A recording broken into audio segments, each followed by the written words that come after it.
السلام علیکم ناظرین، میں سیدہ ظاہرہ عابدی آپ کی میزبان آج آپ کی خدمت میں تقیہ موضوع ہے میرا جو میں پوسٹ پیش کروں گی۔ شروع کرتی ہوں۔ بسم اللہ الرحمن الرحیم۔ رب اشرح لی صدری ویسر لی امری واحلل عقدۃ من لسانی یفقہوا قولی۔ اللہم صلی علی محمد وعلی آل محمد کما صلیت علی ابراہیم وعلی آل ابراہیم انک حمید مجید۔ اللہم بارک علی محمد وعلی آل محمد کما بارکت علی ابراہیم وعلی آل ابراہیم انک حمید مجید۔ تقیہ از روئے قرآن۔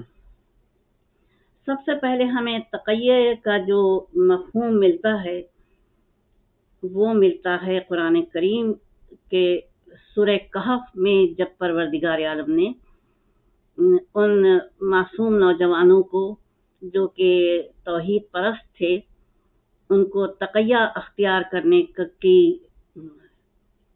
توفیق دی،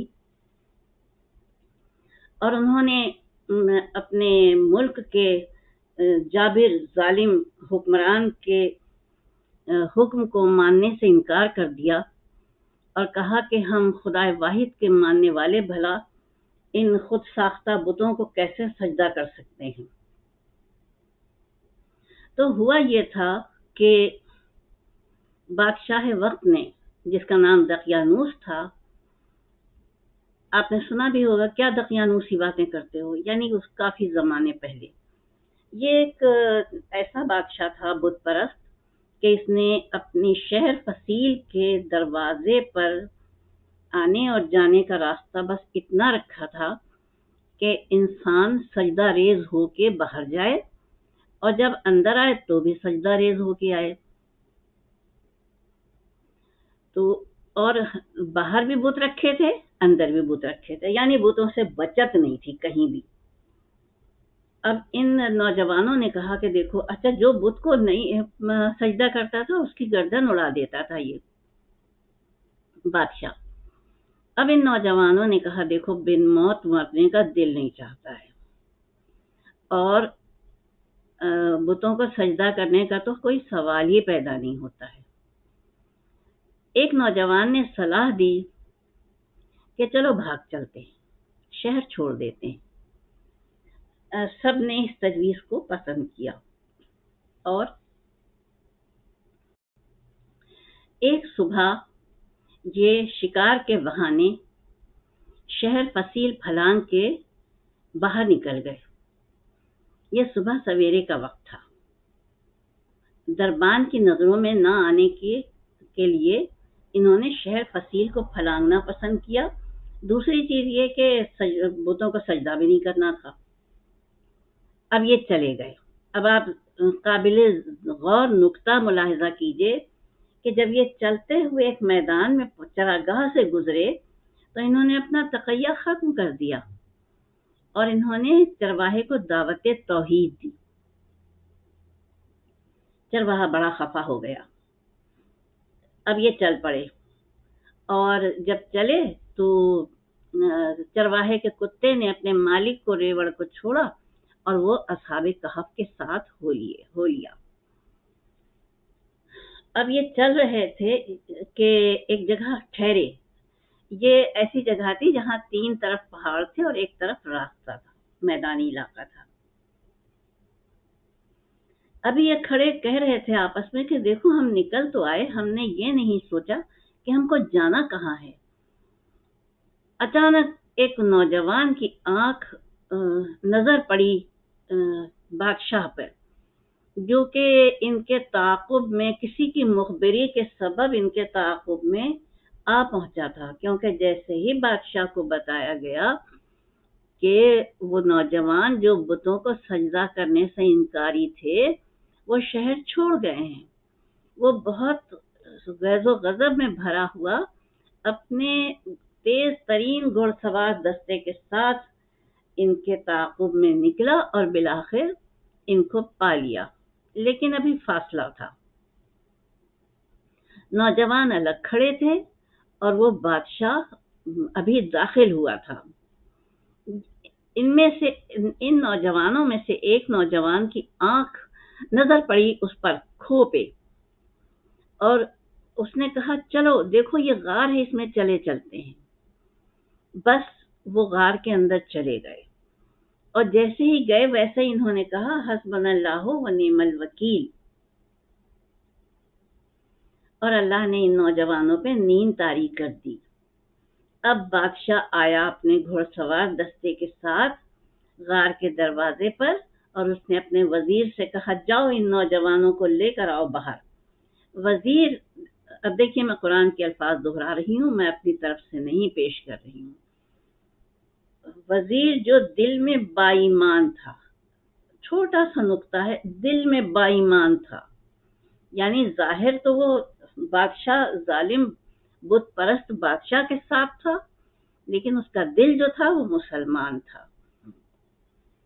وہ اندر گیا، اور یہ بھی قرآن پاک فرما رہا ہے، اللہ رب العالمین اپنی زبان میں قرآن پاک میں فرما رہا ہے کہ وزیر چاہتا تھا کہ ان نوجوانوں کی جانیں بچ جائیں۔ اس نے غار کے اندر جا کے آوازیں دیں، لیکن چونکہ اللہ رب العالمین نے ان کے کانوں پہ پردے ڈال دیے تھے، جیسا کہ قرآن پاک میں ہے کہ ہم نے ان کے کانوں پہ پردے ڈال دیے تھے، تو انہوں نے جواب نہیں دیا، وہ سوتے کے سوتے رہے۔ اب وزیر باہر آیا اور اس نے کہا کہ بادشاہ وہ تو تیرے خوف سے مر گئے۔ بادشاہ نے کہا ٹھیک ہے، جاؤ جا کے شہر سے شہتیر لے کر آؤ تاکہ میں غار کا دروازہ بند کر سکوں۔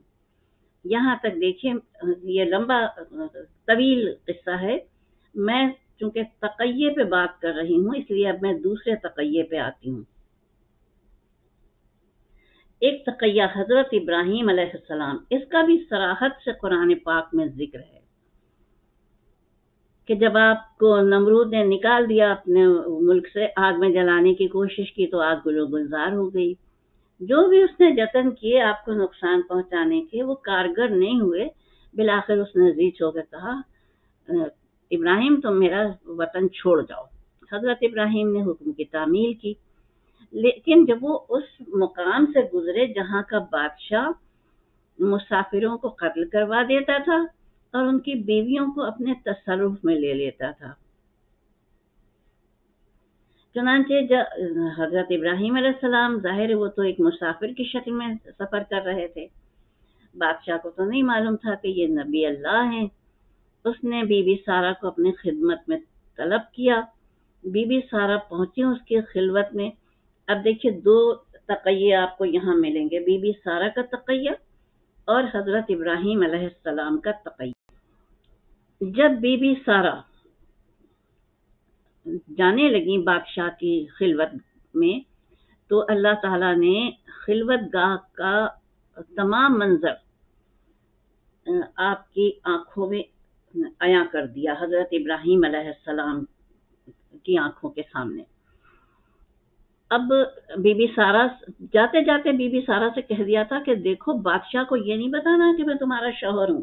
اب دیکھیے شوہر ہیں لیکن کہہ رہے ہیں تقیے میں جا رہے ہیں تو کہہ رہے ہیں تم شوہر نہیں بتانا، اپنا بھائی بتانا، کیونکہ دیکھیے یہ غلط بھی نہیں تھا کیونکہ آپ خالہ بھائی بھی تھے بی بی سارہ کے۔ پھر ادھر دیکھیے دو باتیں ہو گئی نا تقیے کی، کہ بی بی سارہ نے کہا کہ میں ان کی بیوی نہیں ہوں، میں تو بہن ہوں، اور ادھر ان کو بتایا کہ وہ میرے شوہر نہیں میرے بھائی ہیں۔ یہ تقیہ قرآن سے ثابت ہے۔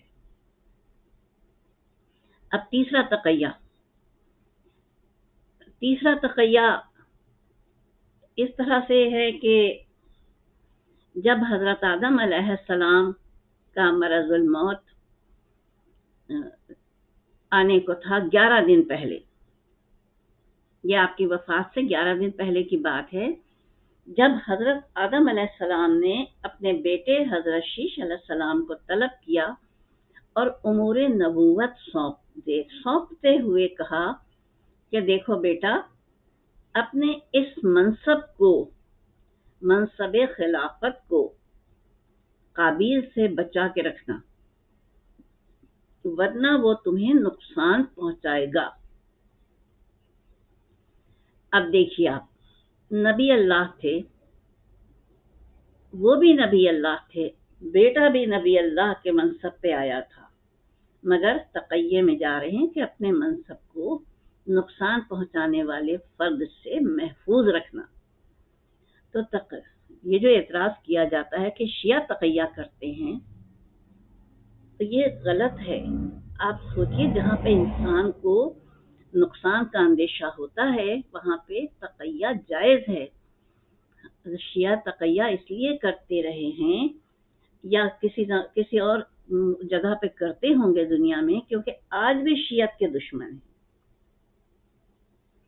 شیعہ خالصتاً آل رسول سے تعلق رکھنے والی اور خود آل رسول ہیں، تو ان کو زمانے نے ہر دور میں نقصان پہنچایا اور آج بھی نقصان پہنچاتے ہیں۔ تو تقیہ اس لیے جائز ہے، یہ ناجائز نہیں ہے۔